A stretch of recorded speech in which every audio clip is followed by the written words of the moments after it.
मेरा नाम है अंकित और मैं आप सभी का स्वागत करता हूं आपके अपने इस YouTube चैनल जॉब मंत्रा पे। आज हम शुरू कर रहे हैं इलाहाबाद हाई कोर्ट के PYQ सीरीज़ में। आज से हम शुरू करेंगे ज्योग्राफी वाले सेक्शन में। अब तक हमने क्या पढ़ लिया है, यूपी स्पेशल हमारा ख़त्म हो गया है, ठीक है।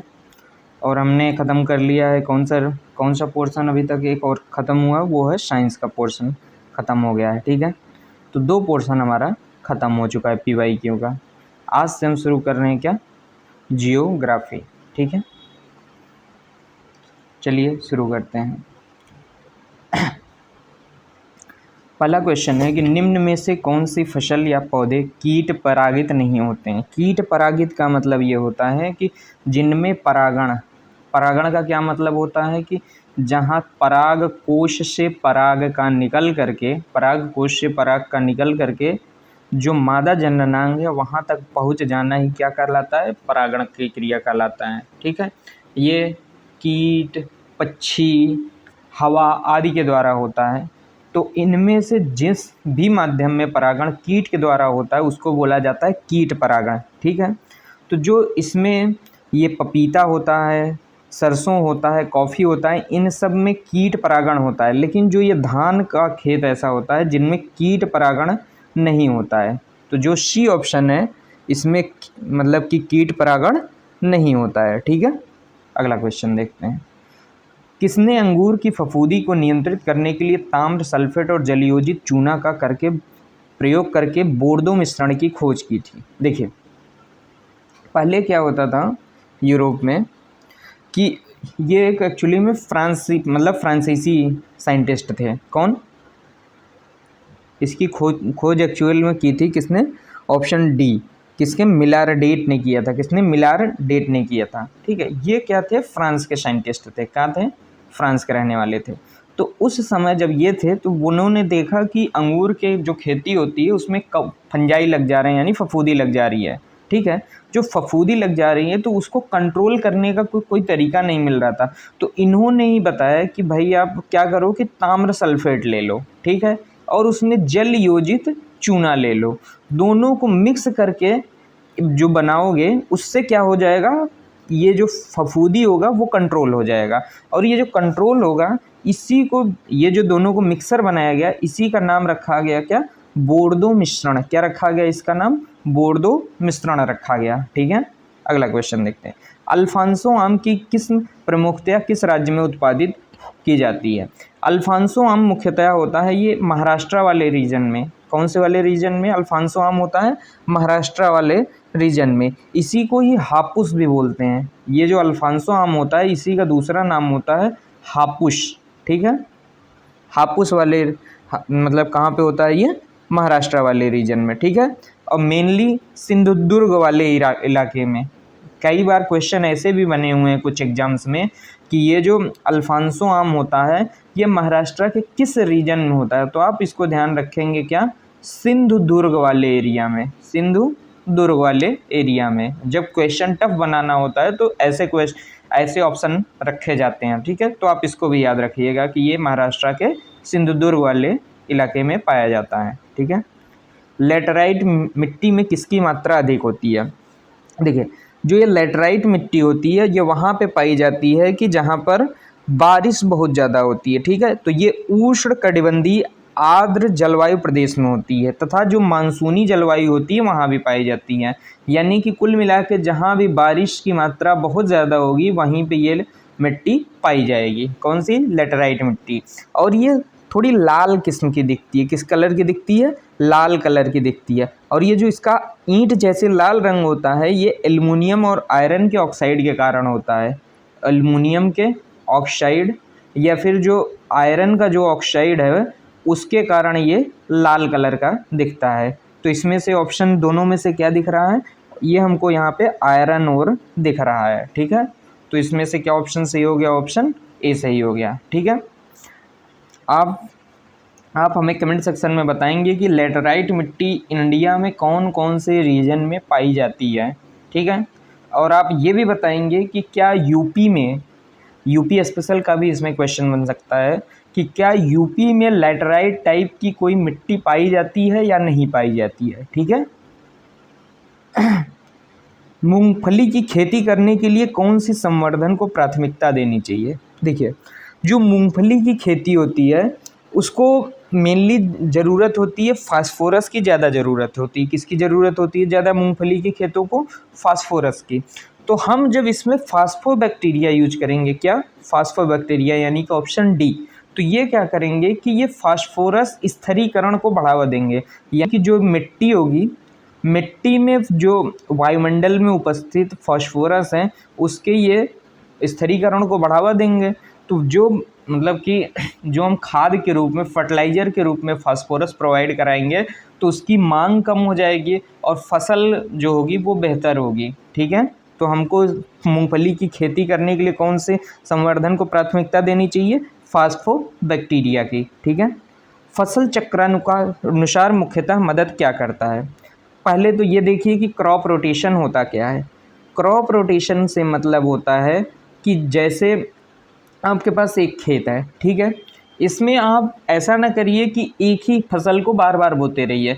इसमें आप साल के अन्य अन्य महीनों में डिफरेंट फसल बोएंगे। ठीक है, तो किसी फसल को नाइट्रोजन की मात्रा की ज़्यादा ज़रूरत होगी, किसी फसल को फास्फोरस की ज़्यादा मात्रा की ज़रूरत होगी, है ना।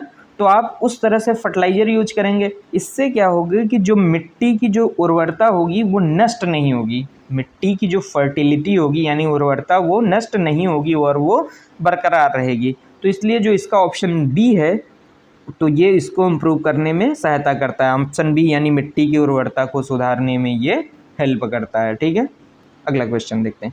निम्न में से मृदा उपजाऊपन को प्राकृतिक तरीके से प्रभावित करने वाला तत्व नहीं है। देखिए, मृदा उपजाऊपन यानी कि सॉइल फर्टिलिटी को, इसको कौन कौन से चीज़ें प्रभावित करती हैं? ऑप्शन चेक करते हैं। देखिए, मिट्टी कितनी पुरानी है, कितनी नई है, इससे भी तो प्रभावित होती है कि उसकी उर्वरक क्षमता क्या होगी। यदि मिट्टी बहुत ज़्यादा पुरानी हो जाएगी तो उसकी उर्वरक क्षमता धीरे धीरे ख़त्म हो जाएगी। ठीक है, और उसमें कितना हवा है यानी ह्यूमस की कितनी मात्रा है, ये उससे भी डिसाइड होता है कि उसकी उर्वरता कितनी अच्छी होगी। और पेरेंट मटेरियल का ये मतलब होता है उस मिट्टी का निर्माण कौन से चट्टान से हुआ है। ये तो बेसिक कंसेप्ट आपको पता ही होना चाहिए कि मिट्टी का निर्माण बेसिकली चट्टान से होता है। तो वो चट्टान किन किन चीज़ों से मिलकर के बना था, ये उस पर डिपेंड करता है कि वो कितना उपजाऊ होगा। और टोपोग्राफी का क्या मतलब होता है कि वो मिट्टी पहाड़ पे है, कि मैदान इलाके में है, कि पठारी इलाके में है, कि कंकड़ पथरीले इलाके में है। इससे भी उस पर फ़र्क पड़ता है मिट्टी के उपजाऊपन के। तो इन चारों ऑप्शन में सबसे वो प्रकृति मतलब कि प्रभावित होता है, और ये चारों ही क्या है? प्राकृतिक तरीके हैं। तो ये जो है इनमें से चारों ऑप्शन सही है, जबकि पूछा है कि कौन सा तत्व नहीं है। तो ये जो क्वेश्चन है इसको आप गलत मान के चलिए, ये क्वेश्चन गलत ही है। ठीक है, ये जो उस साल क्वेश्चन आया था ये वाला क्वेश्चन गलत है। ठीक है, अगला क्वेश्चन देखते हैं। खाद्य संग्रहण के प्रभावित करने वाला मुख्य कवक है। खाद्य संग्रहण को कौन प्रभावित करता है? खाद्य संग्रहण को प्रभावित करने के लिए जो मुख्य कारक आता है इसमें से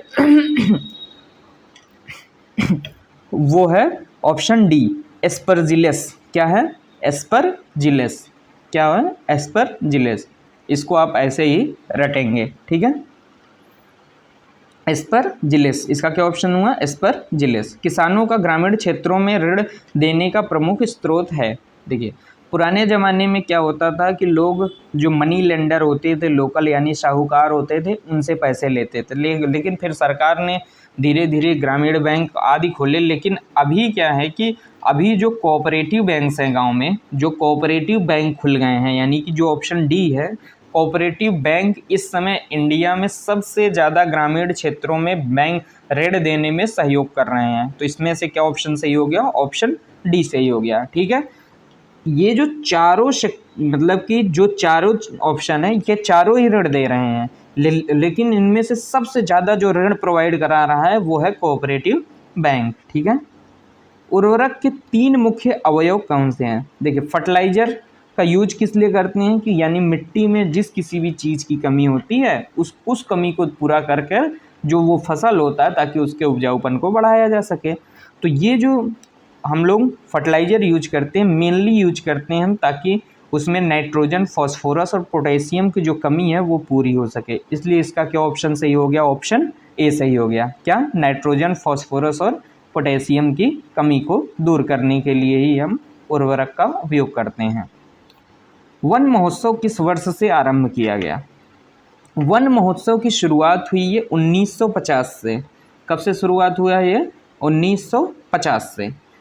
और ये वन महोत्सव मनाया कब जाता है? ये मेनली मनाया जाता है 1 से 7 जुलाई के बीच में मनाया जाता है। हर साल मनाया जाता है ये वन महोत्सव, ठीक है। और जो अंतर्राष्ट्रीय वन दिवस मनाया जाता है, अंतर्राष्ट्रीय वन दिवस मनाया जाता है 21 मार्च को, ठीक है। ये 2 डेट आप याद रखेंगे, हो सकता है कि इनसे भी क्वेश्चन भविष्य में बन जाएं, ठीक है। इनमें से क्या क्या पता चला कि वन महोत्सव कौन से सप्ताह में मनाया जाता है? तो 1 से 7 जुलाई के बीच में मनाया जाता है। और अंतर्राष्ट्रीय वन दिवस किस तारीख को मनाया जाता है? तो वो मनाया जाता है 21 मार्च को मनाया जाता है, ठीक है।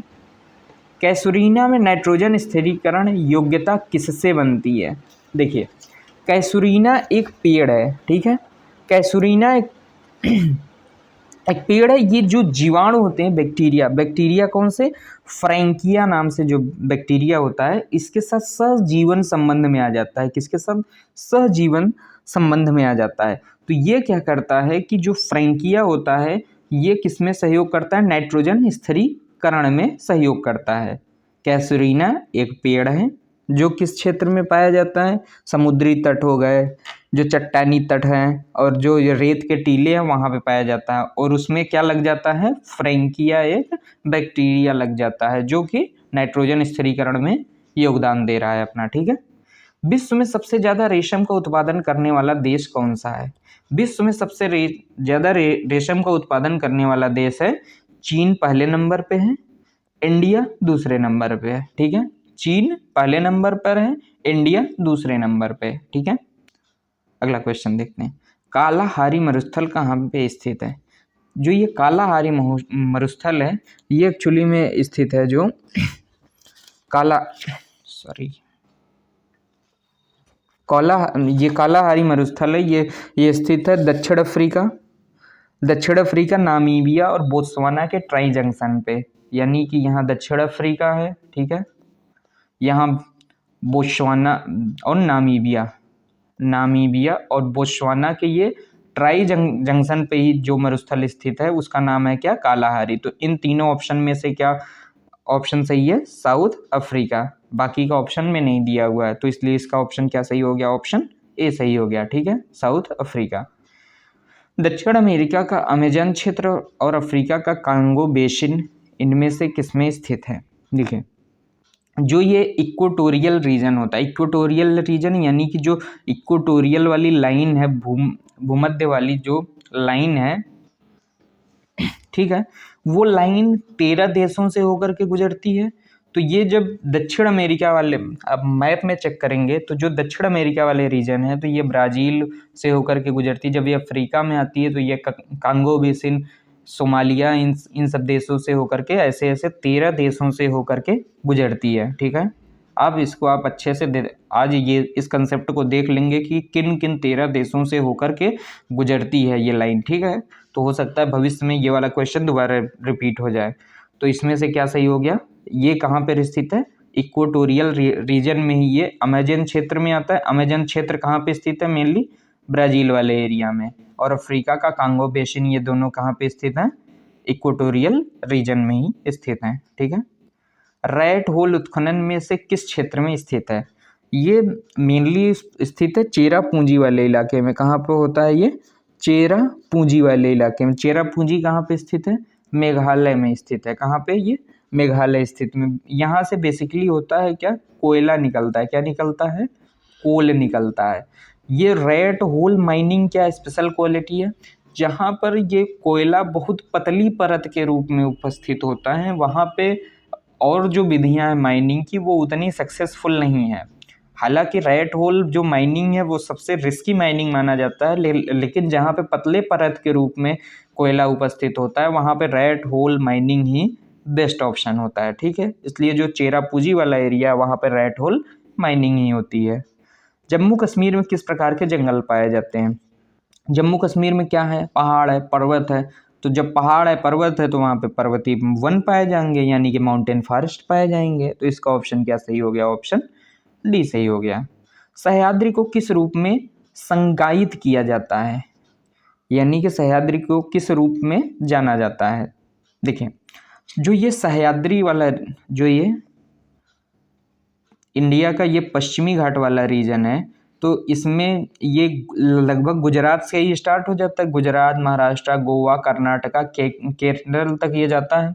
तो ये जो स्टार्टिंग की ये महाराष्ट्र वाला रीजन है, महाराष्ट्र वाले रीजन में ये जो वेस्टर्न घाट है, इसको क्या बोलते हैं? हम सह्याद्री रीजन बोलते हैं। क्या बोलते हैं? सह्याद्री रीजन बोलते हैं। तो इसका क्या ऑप्शन सही हो गया? ऑप्शन सी, यानी कि क्या हो गया? ये